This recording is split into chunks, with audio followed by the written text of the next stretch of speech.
कल पंचनामा में संपादक नमन मिश्रा जी ने एक बात कही थी और ये कहा था कि नीतीश कुमार की कूटनीति के सामने वर्तमान राजनीतिक परिवेश में देखा जाए तो कोई भी आगे नहीं है। नीतीश कुमार की कूटनीति इस बात की तरफ इशारा करती है कि नीतीश कुमार सत्ता में बने रहने के लिए हर वो स्वांग, हर वो रणनीति और साम दाम दंड भेद जो कहा जाता है राजनीति के मूल मंत्र हैं, उन सारे चीज़ों को अपनाने से कहीं पीछे नहीं हटते हैं।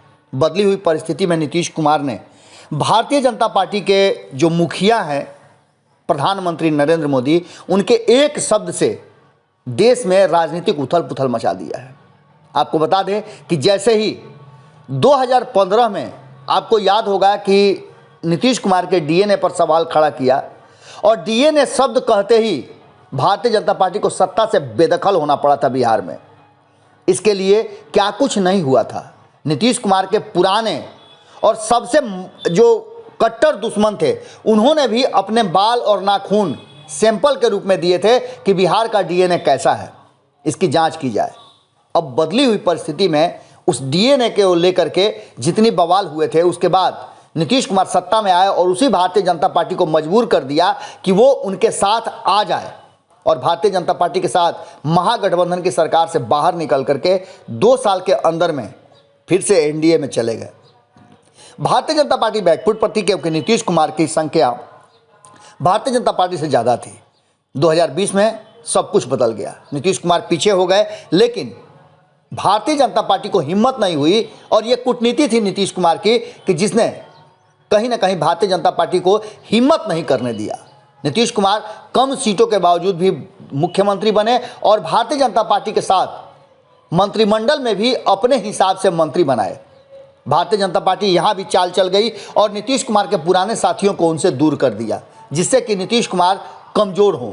लेकिन नीतीश कुमार कमज़ोर कहाँ होने वाले थे। नीतीश कुमार की रणनीति ही इस तरह की है कि वो अक्सर अपनी कूटनीति का पूरा इस्तेमाल करते हैं और उसके अनुसार अब एक्ट करके वो सत्ता में बने रहते हैं।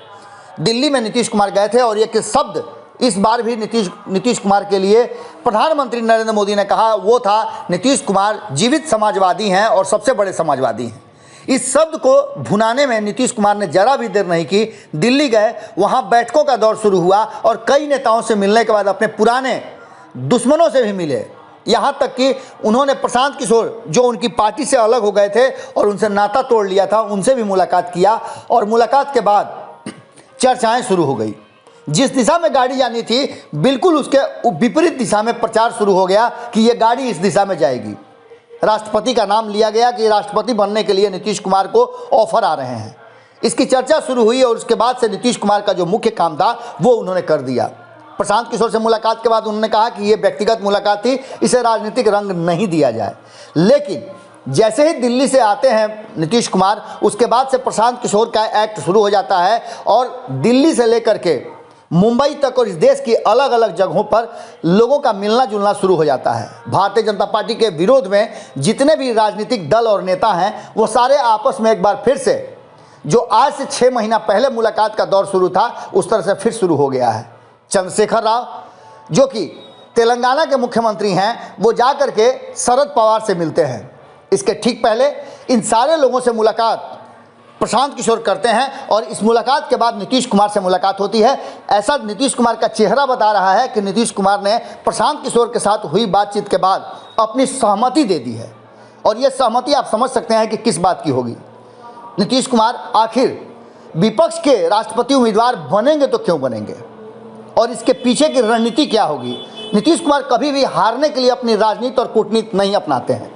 हमेशा नीतीश कुमार जीतने के लिए और मुख्य कुर्सी पर बैठने के लिए अपनी रणनीति और राजनीति अपनाते हैं। और ये मुलाकात जो आप तस्वीरों में देख रहे हैं कि चंद्रशेखर राव और शरद पवार की मुलाकात हुई है, ये इस तरफ इशारा कर रही है, जो हमने बहुत पहले आपको बताया था कि अगर कोई समझौता होता है और नरेंद्र मोदी और भारतीय जनता पार्टी के विरुद्ध कोई बड़ा गठबंधन बनता है विपक्ष का, तो उसमें नीतीश कुमार प्रधानमंत्री के उम्मीदवार होंगे और राष्ट्रपति के लिए शरद पवार का नाम सबसे ऊपर रखा जाएगा। शायद ये शुरुआत है और इस शुरुआत का असर आपको जल्दी ही देखने को मिल सकता है। देश के अलग अलग राजनीतिक दल जो ये समझते हैं कि भारतीय जनता पार्टी के सताए हुए हैं, उन सारे लोगों की मुलाकात और एक गठबंधन में आने की कवायद शुरू हो चुकी है। नीतीश कुमार की कूटनीति काम कर गई है और ये कूटनीति हम आपको आज बताएंगे। विशेष रूप से इस पर हम एक बड़ा विश्लेषण करेंगे, खूंटा ठोक में या फिर अन्य किसी विषय पर। लेकिन आपको बता देते हैं कि जहां भी हम करेंगे विश्लेषण, उसमें यह पूरी तरह से रहेगा कि आने वाली देश की राजनीति और बिहार की राजनीति में क्या कुछ बदलने वाला है। जुड़े रहिएगा भारत लाइव के साथ, खबरें लगातार जारी हैं। अगर ये वीडियो पसंद आई और वह बिहार के राजनीति और बिहारियत से सरोकार रखेनी तो सब्सक्राइब बटन दबा के चैनल के सब्सक्राइब कर ली। ओजे एगो घंटी बा, ओकरा बटन दबा देला से कुल सटीक और मारक खबर रुआ मुफ्त में मिल जाई। अगर रुआ पत्रकारिता के हमनी के नया प्रयोग में सहयोग कर चाहतानी तो ज्वाइन बटन दबा दी। पेटीएम नंबर नोट कर ली 9386816700। धन्यवाद।